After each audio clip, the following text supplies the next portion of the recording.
This is a music incubator program lecture as commissioned by Unboxed. I'm Dion. I'm a creative coordinator at University of the Underground, Nelly Benhain Studios, and Tour de Moon. So I'm just here to give a lovely little introduction.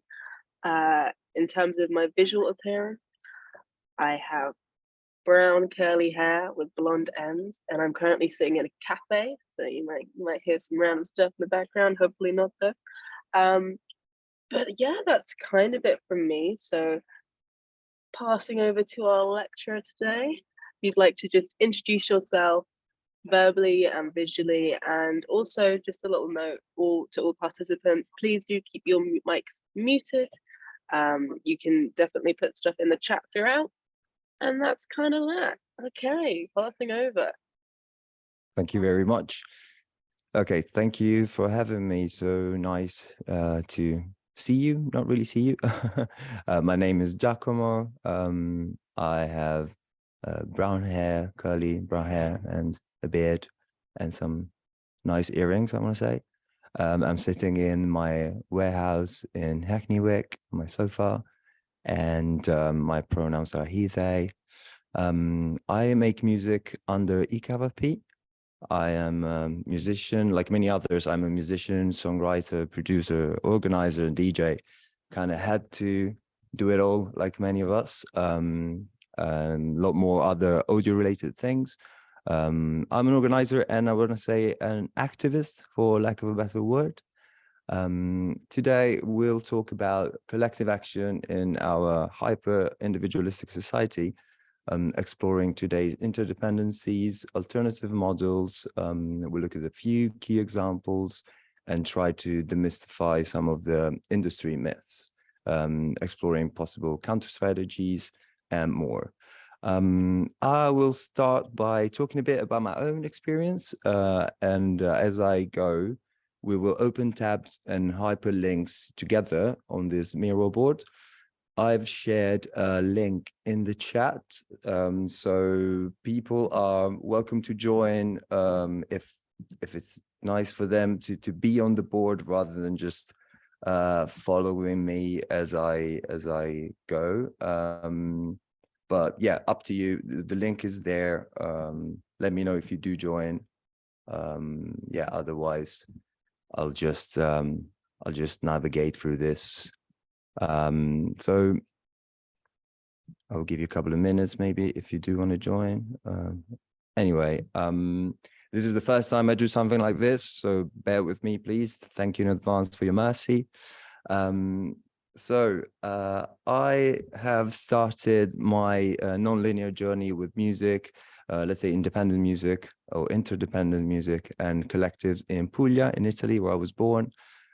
It started when I quit working as a songwriter for Sony ATV. Once I realized I was basically working for the devil.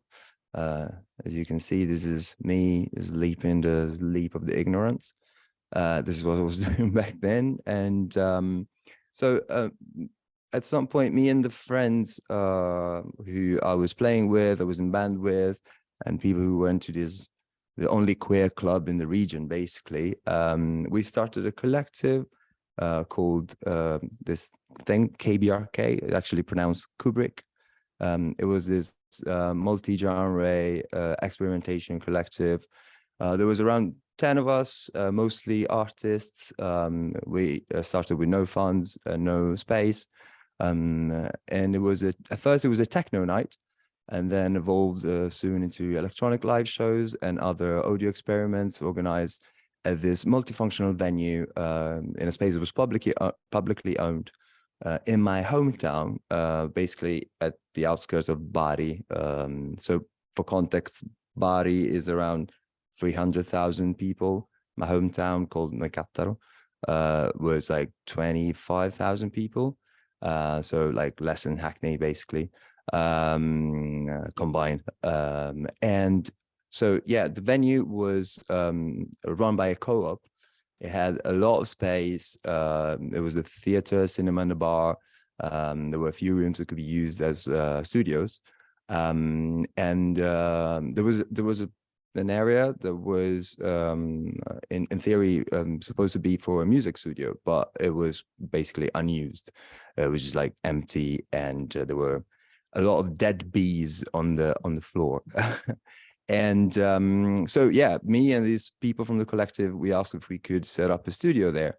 And out of our own pockets and the help of our families, we're all broke. In a year or so, we managed to build a recording studio and a rehearsal room there. And then we asked ourselves how we could turn the theater into a bigger club space. So as you can imagine, the theater had chairs. And so, I mean, I didn't have any photos, but like of us removing the chairs, but we came up with this very punk yet very efficient system of removable chairs. And there was like the blue thing you see there is like a trolley where they were carried. Anyway, we called this club, called it Nauka. And we teamed up with other groups, one promoter, one group of light and sound engineers, and the co-op that was in charge of the space, and created a club inside the theater with a with a big capacity. Basically, it was more than 1,000 people. So the sound light people provided a sound system, lights and equipment. The promoters had the links with some small booking agencies, and they had a good crowd in the city. And our group, we were at the same time, let's say, creative directors, the workforce, the social media people. Obviously, we did our own programming and tried to showcase our artists and friends. The promoters, let's say the bigger one, would bring big names, and we would be the one bringing the more obscure ones, playing before and after them. Anyway, despite the struggle of running anything like this in the south of Italy, fighting against bureaucracy, stale club culture, mafia, and a lot of other stuff, the club nights were miraculously successful, and they funded all the other activities. So we made the rehearsal room free for the kids in town. This was also supported by a public grant later on.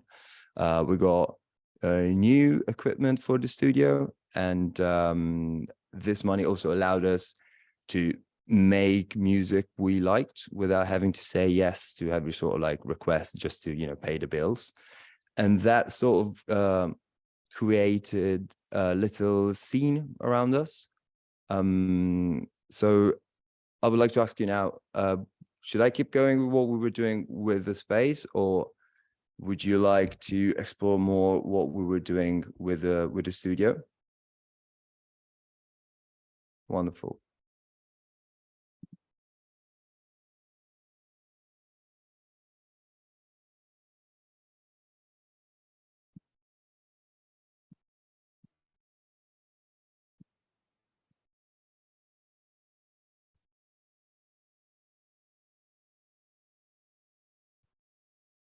Can people see me on the board?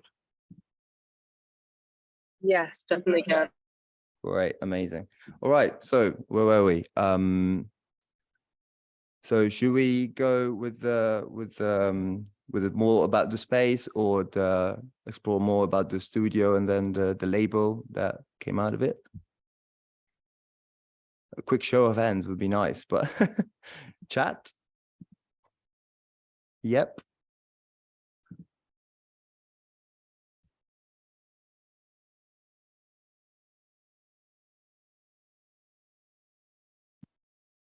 That seems like label. Sound really interesting. I don't like. I want both of the things. I didn't know what but the label would also. Yeah, I would say. Right. Let's go there then. Great. So so we managed to create, as I was saying, this artist-run recording studio That was where we managed to record a few albums without the stress, the financial stress of having to make it work, letting artists pay or something like that. It was literally us working with the people we wanted to work with and collaborating with them, and that was only possible because of the club nights, and that were basically funding everything else. I will touch a bit about the other nights that we were doing with that money later on, but regarding the albums and the music we were creating, that led to the creation of Too Much Information, which is this. It's a lot of things. It's an open collective, and started as a music label, basically. But and sorry, I see people moving stuff around, and I'm like, okay, just for now, I'll just leave it where we are. If you want to add sticky notes and stuff like that, that'd be nice. But maybe let's leave everything else where it is at the moment. Anyway, so we created this sort of support network. It started easy, like with the music we wanted to release from friends, but then turned into this more sort of like broader support network. It was open and decentralized. There was no like top-down artistic direction, and it became an online forum to also share resources and create links between like-minded artists all over the world, based on our Discord server. So what would happen was people would say that they had in mind to release something, and others will help make it happen. So let's say a musician teaming up with a graphic designer, or a singer with the producers, and so on. And then it was lockdown. And while we were trying to make music and create these links in digital spaces, like this one here, we did this room at the Common Festival in 2021. It was like this multiverse, so it was a whole digital space they created, then we started asking ourselves what was going to be with the physical spaces after COVID and after the pandemic, after the 2020 anti-racist reckoning, the financial disaster of COVID for musicians and for venues, and obviously also the rise of new tools and new platforms. There was also the NFTs peak, so everyone was talking about stuff that they'd never heard before, so Web3 and crypto and all these things. So with all these things in our head, we these are like, I just wanted to show you a few covers of the albums and mock-ups here. We did a couple on vinyl until we realized it was absolutely unfeasible. Then on the Too Much Information Discord server, are you all familiar with Discord? People know, kind of, yeah. I will assume, yeah. So we wrote a manifesto called the Post-Isolation Dreams of Cooperation, and basically that main proposition was, how about to counteract all the difficulties that we're facing as a scene, as artists? How about we get together to get organized, to acquire a space and run it collectively?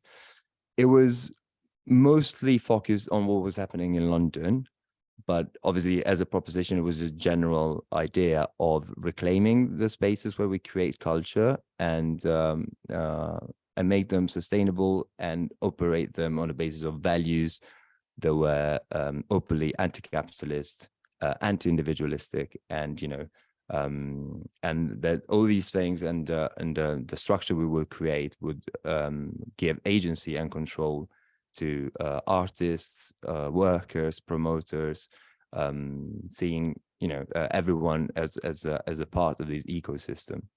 On the basis of that manifesto, SODAA was born. I don't know, maybe some of you heard of it, but SODAA is this collective trying to develop a model, a governance model on the basis of these ideas. And it started in December 2021. And yeah, we created, it's still an open collective that speaks to a community. Sometimes we call it community.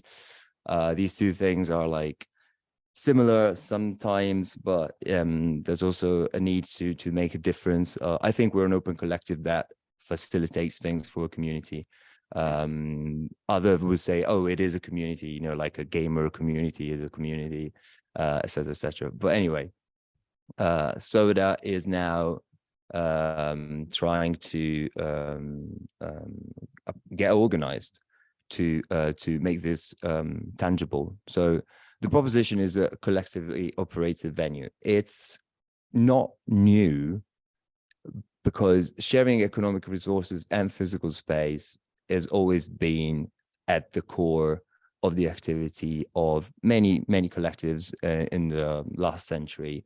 And that sort of control over these spaces was always the way to make these things possible, in particular when it comes to experimenting and when it comes to music that is like, or music or creativity, art in general, that is at the fringes of, you know, culture.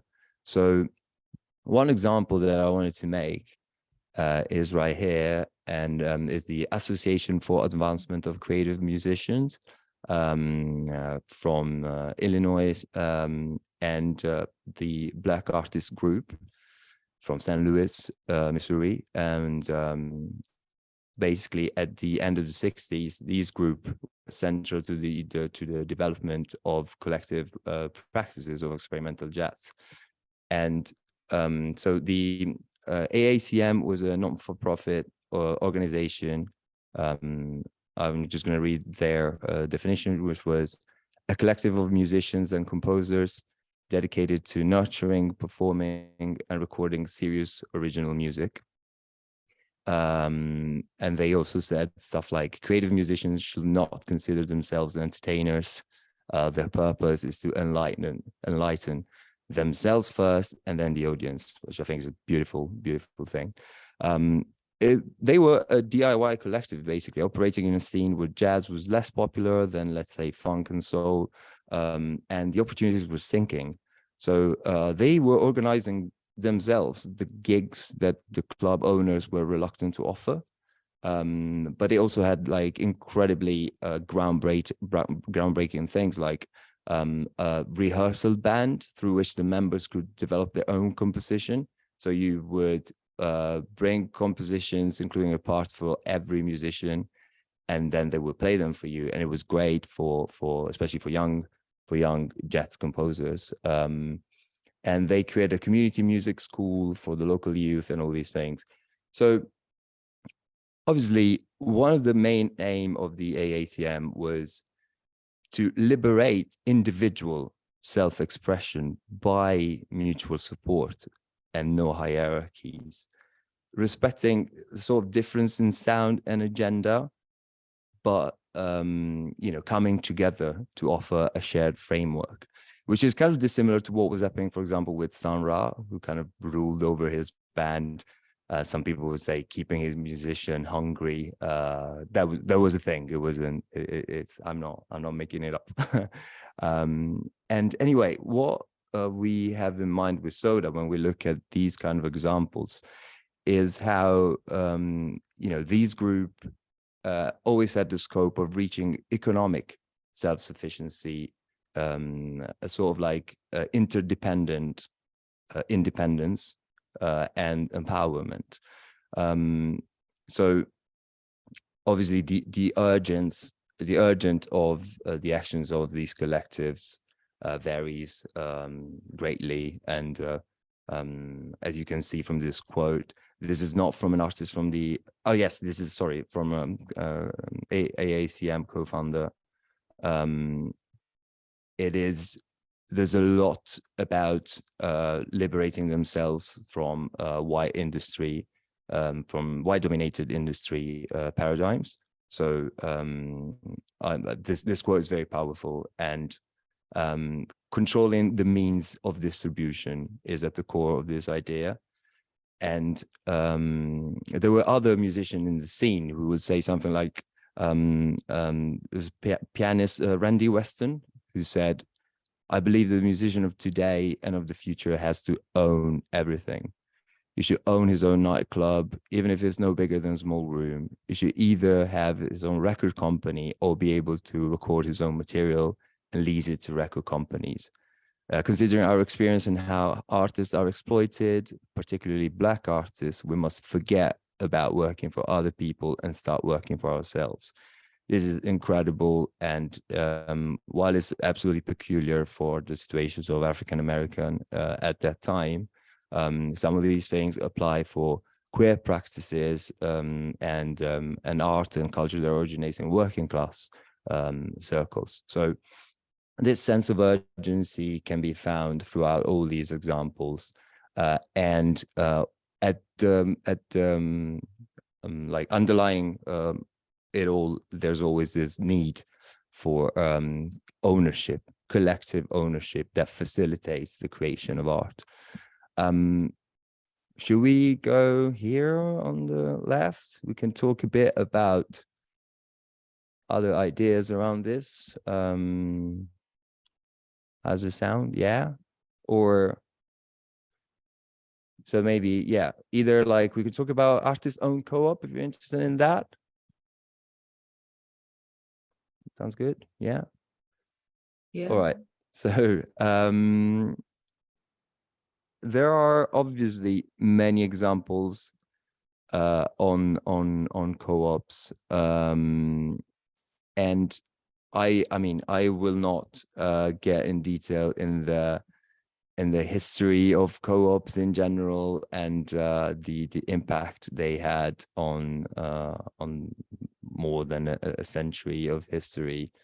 I'm just going to say there's a lot of big co-ops that there's examples all over the world.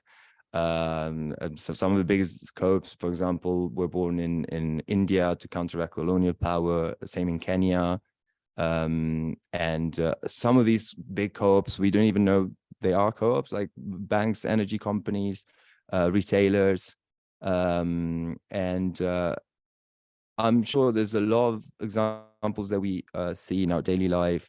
I don't know, like Visa was originally a co-op, but artist-owned co-ops is not something that we see a lot, and that's obviously, I think that's the result of our hyper individualistic society, which obviously we will explore a bit in a second.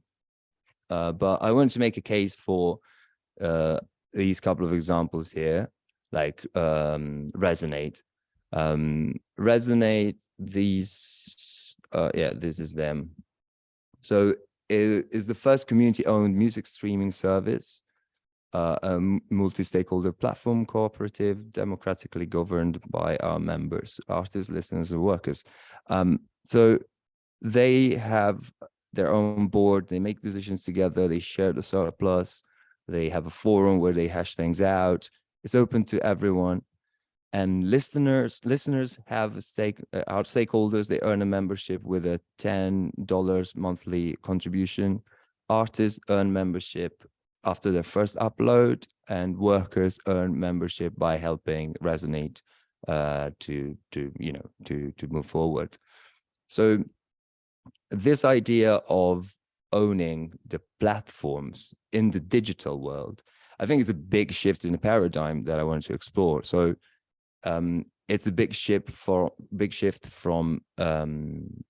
monopolistic, like top-down web to a future that is like bottom-up, horizontal, and these things originate in the platform cooperativism movement, which was also one of the main inspiration for SODAA, which is a movement that proposes to apply cooperative structures to digital platforms. and it's an answer to venture capitalist driven sharing economy, with what some people call the Uberization of the digital landscape. So the co-ops features, some of the co-ops features are accountability for sure, to meet the needs of a given community, and to see the value of something and seek opportunities, something that normally the investors or the big corporations wouldn't even see. It's not an example in the creative world, but I don't know, farmers in rural America came together to bring electricity to their towns through co-ops because investors didn't see any margins. So they were like, I'm not gonna bring electricity over there. So in creativity, there's often this mismatch because what we do, it's not necessarily palatable for the market. And we need to de-link what we do from, a market-driven notion of value. And so co-ops or any similar organization enables people to co-invest in a common project that wouldn't appeal to the industry. But it means something for us. And so, yeah, this is a beautiful drawing inspired by Nathan Schneider's book. I forgot the name now. It's one of his main group, is one of the main leading figures in the platform cooperatives movement. So this idea of decentralizing and democratizing and making everything more horizontal is also very central to the Web3 space. And in the Web3 space, there's a lot of very debatable things that are happening, but there's also a lot of potential possibilities which come from refusing the individualism that is entrenched in Web 2. That I want to go back a bit in time, if you want to follow me at this end of the board. So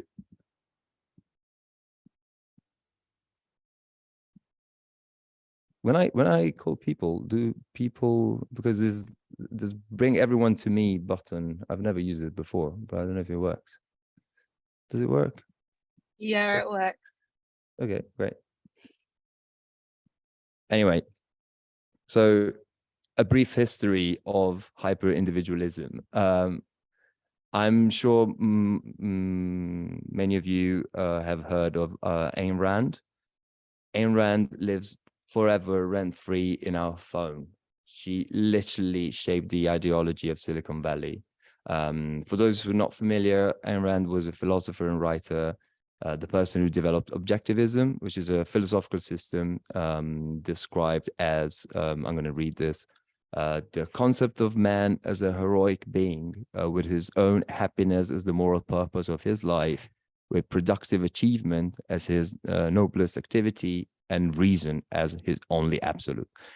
So Ayn Rand proposed that the moral purpose of a person was to pursue one's own happiness with no interest in happiness or needs of others, and that the only possible society to facilitate this was one based on unregulated free market. So companies in Silicon Valley, and sometimes the CEO's children and pets, and this is all real and well documented by Adam Curtis, were named after Ayn Rand's books and ideas. So these CEOs and venture capitalists, they basically thought they were these heroic individuals called to something great, and they lived their life and built their startups with that dream in mind.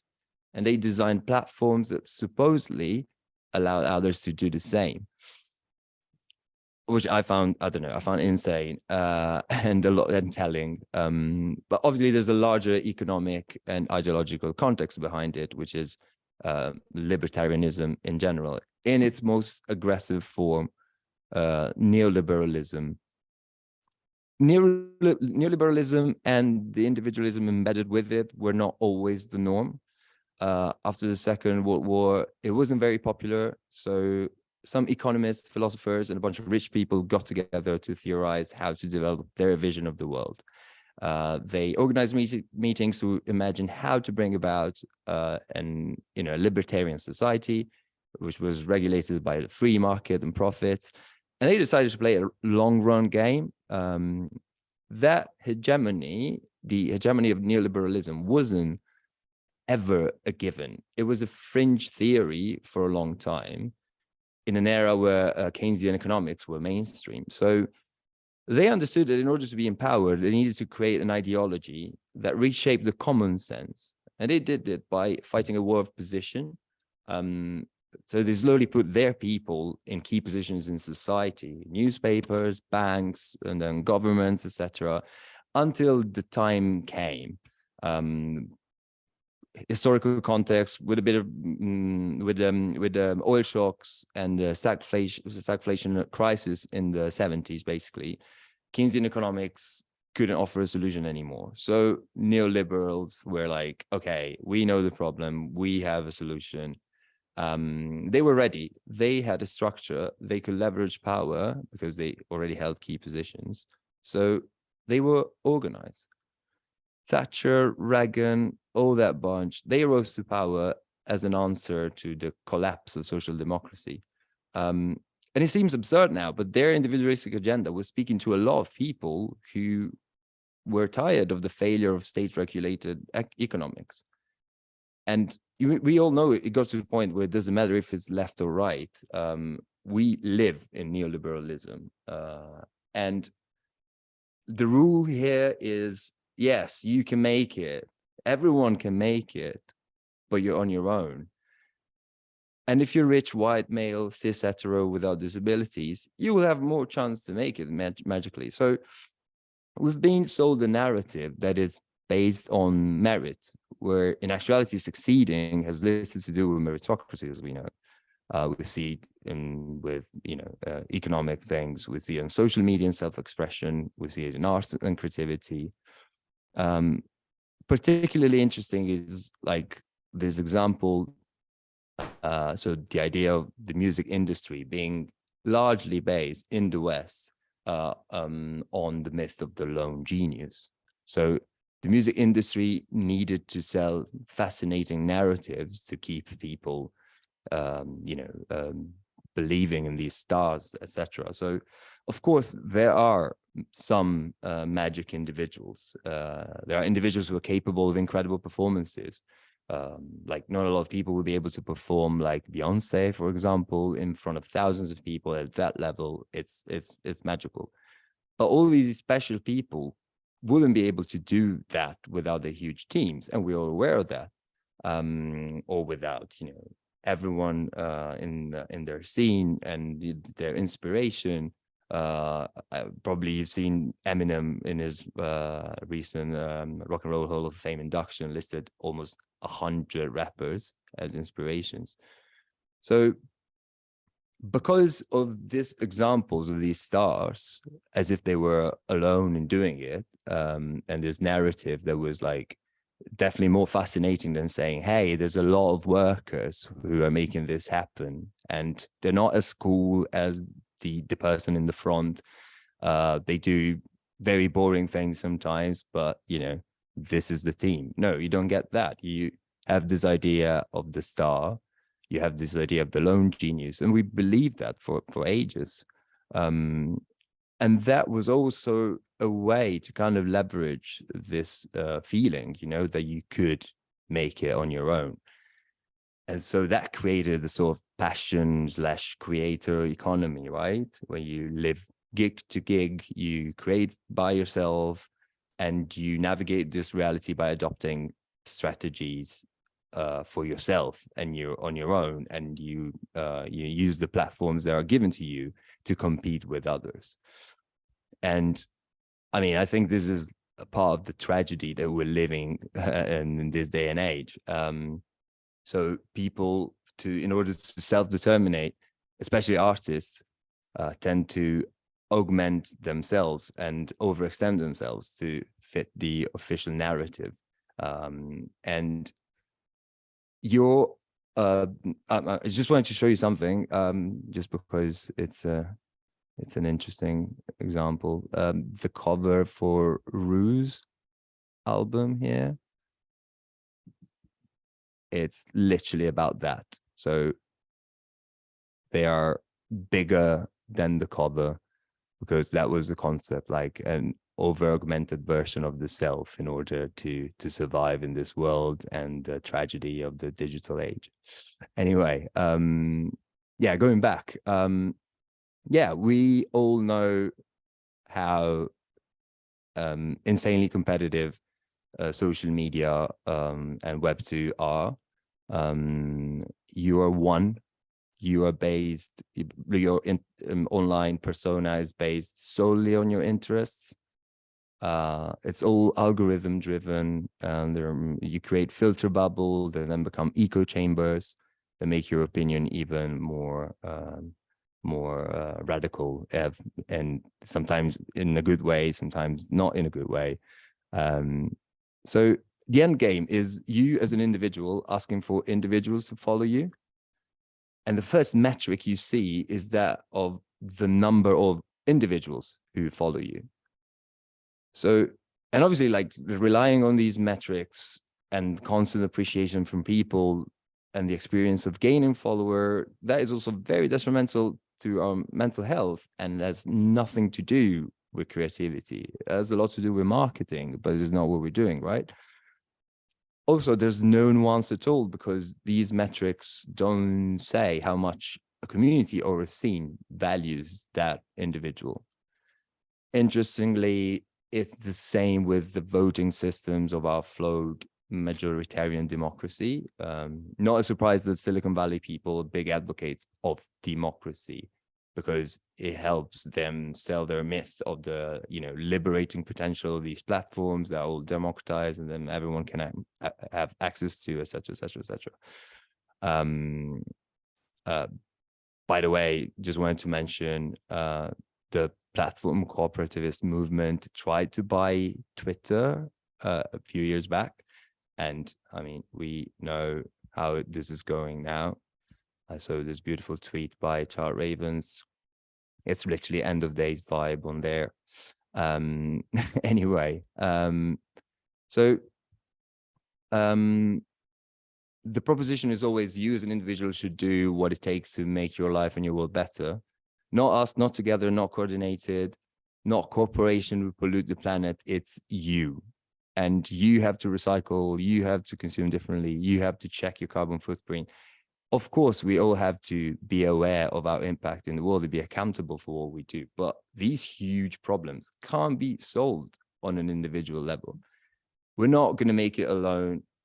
There's a lot of pressure on individuals. And the idea of the extreme self that I kind of mentioned before, where technological advancements are happening faster than our brain can comprehend, and we live in an eternal present.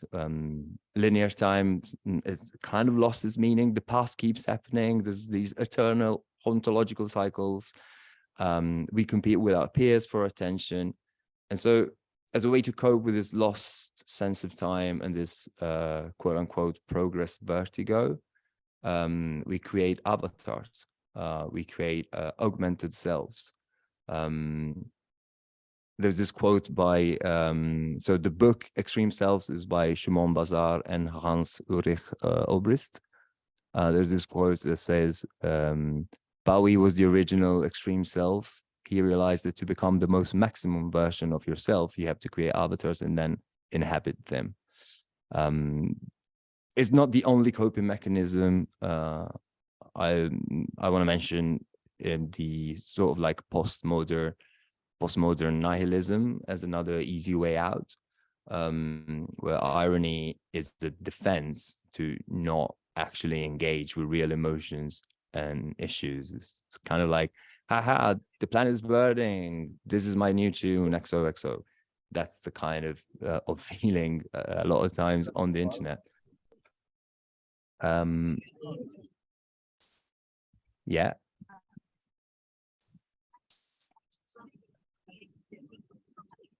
I can't hear you.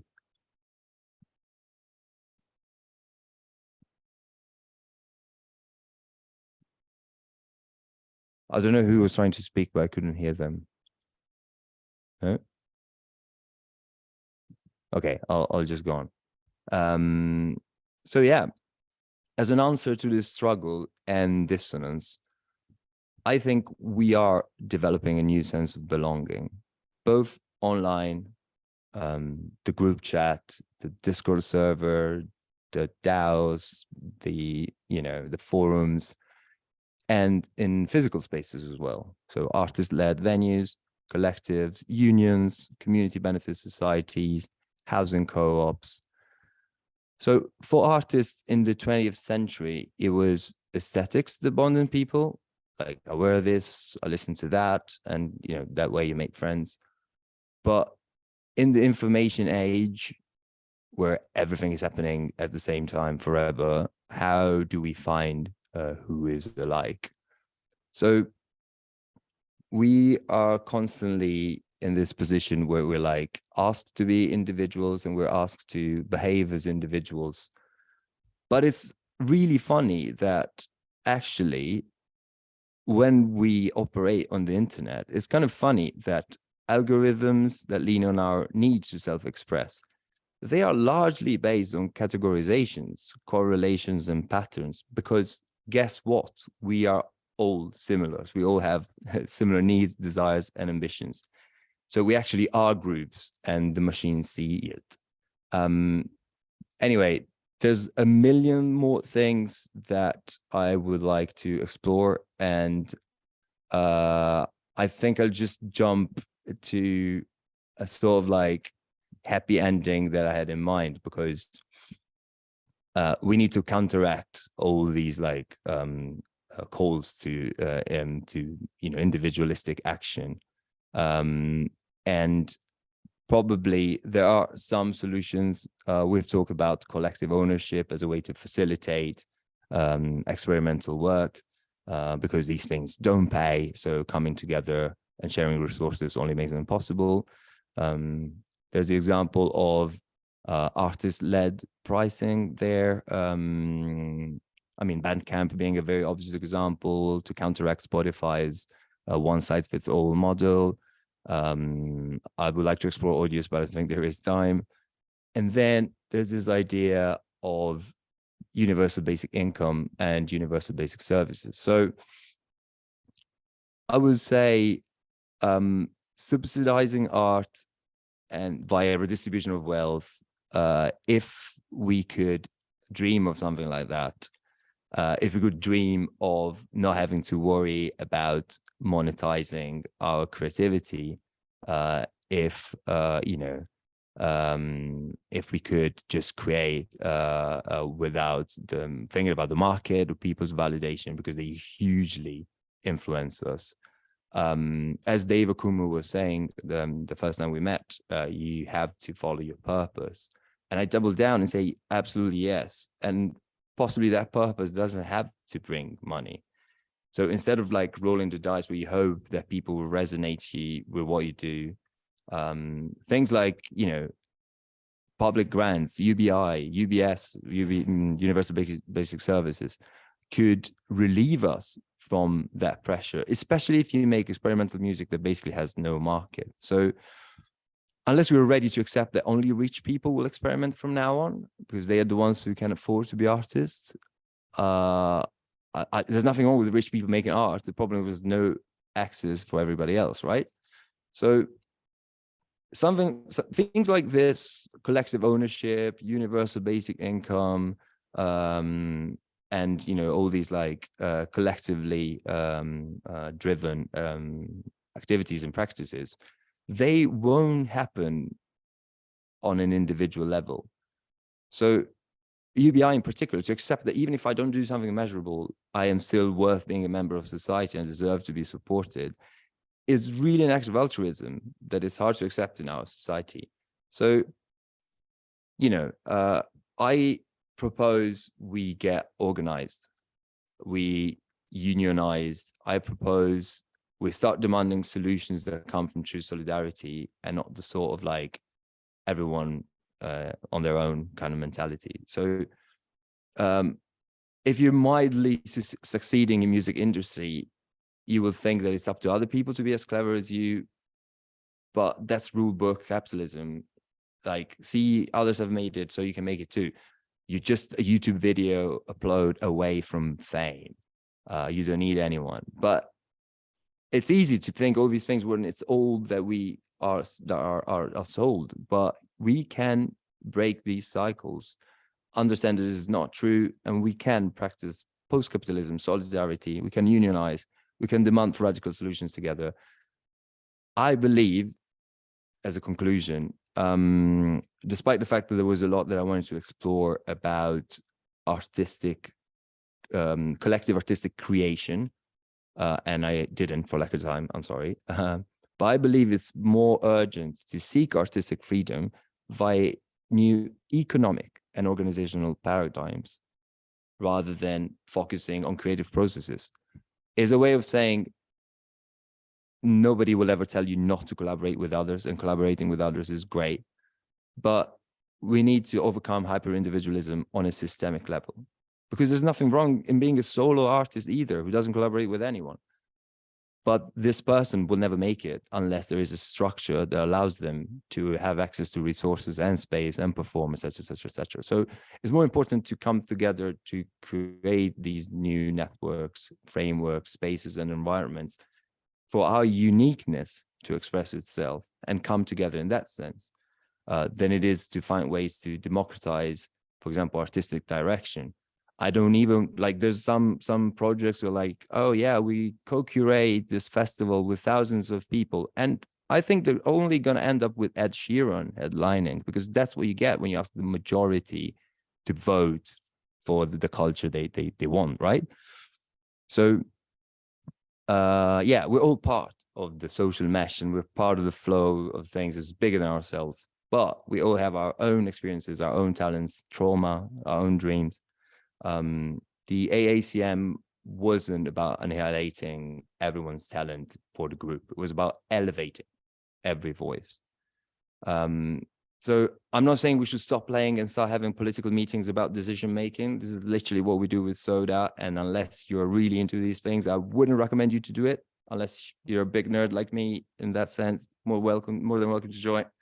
But I propose to become more class conscious as artists, and I propose we get organized, support each other, and achieve real change together to create the conditions for material security, for brave and unapologetic experimentation, because that way I think there will be the greatest music ever. And sorry, I've been speaking a lot, and I would like to hear some of your questions now. Anyone or anything else that's on the board that you want to talk about? Literally anything. Yeah.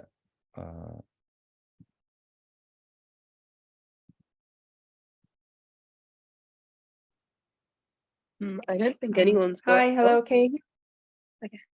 Oh, Hello. sorry. Hi. I'm Işın. I'm from Istanbul. Actually, I'm not in the incubation program, but thank you for the opportunity as well.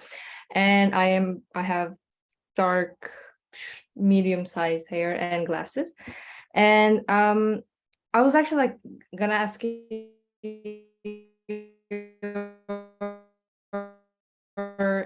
like if we can this, we are now trying to have a collective with women and queer musicians, and we're trying to give space, but we're kind of struggling at the moment, because like we are trying to find space, and after the pandemic, it's like hard to find like drum sets and blah blah blah, a lot of technical issues as well, and we're trying to like, this is my moment here, and if we can like I don't know if we can reach you from your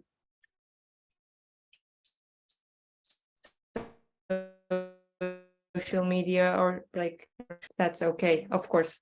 Yeah. You were cutting off at times, so I hope I understood correctly what you were saying. Yes, absolutely. Reach out to me or the collective SODAA in particular. It would be great to connect. If that was the only question, because okay, great. No, totally. Oh my God, yes. Networking collectives is literally one of the co-ops principles. So yeah, I think this should happen more. And yeah, absolutely. I would be super happy. Thank you. Thank you. Anyone else has anything they want to discuss? Hello. Hi, I have pink hair. This is also from Sydney and me. I guess just I wondered if you could elaborate a bit on the power of Discord, because that's new to me and it seems like it's pretty crucial, and maybe any other platforms. Thank you. That's a very interesting question. So I wouldn't say the Discord per se is I don't know, revolutionary or anything, but it's just this idea of the group chat more broadly. I recently actually I've released a track called Group Chats with High Signal to Noise Ratio Become Co-ops, and I released it with a little essay about the power of the squad and the group chat. I mean, it was hugely inspired by Squad Wealth, written by other internet. Anyway, yes, it could be Discord, it could be a Telegram channel, it could be literally anything, but I think it's important to create online spaces that allow us to come together in ways that were not possible before. These things facilitate even like IRL conspiracies because they allow us to, organize our ideas and communicate asynchronously. Discord is pretty central to the Web3 decentralized web, whatever. Even when we shouldn't be their tool, sometimes it doesn't even make sense. In my own experience, the Too Much Information server was like 30 people and it was easy. It was like a group chat with friends. The SODAA server is more than 500 people, so it's a bit different for sure. But yeah, I would say they all work in their own way. And one of the main things about it is that you sort of, sharing production tips, techniques, plugins, creative processes, inspirations, industry tips, obviously tunes, albums. I mean, there's so much gold in these places and so much humanity in these interactions. That's not possible on Web2 social media, So yeah, this, for example, I don't know if you folks are familiar with the label All Center, but their Discord server named One and All. I would really recommend you to join it just to have a look. It's one of the cutest corners of the internet. The vibes are immaculate there. And these people just share tools, ideas, resources all the time. And you can't always meet people IRL. I mean, some of these Discord servers are from people from all over the world. And, you can't just can't meet. So yeah, I would say these tools, whatever they are literally the sort of like fundamental unit of care. This is what I wrote in this little essay. Is like every group is a fundamental unit of care, like your friends, your chosen family, etc., etc. And most of these groups, especially, I mean, all of them for younger generations, they have a group chat. And imagine your life without a group chat for a young person now, it's impossible. You kind of like don't belong to anyone. And it's like, even just caring about each other and asking each other how we feel every day, that's an act of resistance, because we are in a world that doesn't care about our feelings or our emotions. It's not productive to think about these things. But, checking in on your friends is political. And that happens on the group chat, that happens on Discord, that happens on Telegram, and I think it's great. Just reading out some things that are in the group chat. We have about a minute left. Rose has asked where they can read your essay, and Oh, another yeah. person's asked if you can repeat the Discord server's name just quickly, and then we'll Yes, wrap of course. So the server is called one, written as a number, one and all, and it's the label is called All Center. So it should be easy to find it on Discord, just writing one and all. And I will share the group chat thing. Is nothing too special, but I just wanted it to, because I always release tunes that have this sort of flamboyant long titles, and I just don't want to leave these things hanging just for the sake of it. I rather explain not the track, because the track is just a kind of club adjacent tune, but kind of explain what I think with this weird long title. So this is I've popped it in the chat. There's so many other things that I would like to talk about. I wish we had 30 more minutes, and I would ask you to go wherever we wanted. I don't think I timed it right. I'm so sorry, but this is literally the first time I do something like this. For that share link, would you mind just sending one that isn't an edit link, and then I can put it up in the YouTube caption? Oh my God, yes. Sure. Sorry, silly me. This is the one. There you go. Thank you for noticing. Okay, amazing. Thank you for your lecture. That's kind of the wrap on the lectures for tonight. Thank you all for attending. Please have a lovely evening or afternoon or morning, depending on where you are in the world. And if you've got any closing remarks, would you like to do that? And then we'll call it a wrap. Well, I hope that people want to reach out to discuss these things more. Yeah, so thank you very much for having me. I hope that wasn't too boring. It was really interesting. Thank you so much. Thank you. Appreciate it. And I will see some of you soon. Yeah. You're going to come to our 15th on the thing? Of course, it's in the calendar. Yes. Right. Great. How do we access this to keep it? Because I couldn't actually log in. I wanted to keep that the page. I like to look at it again.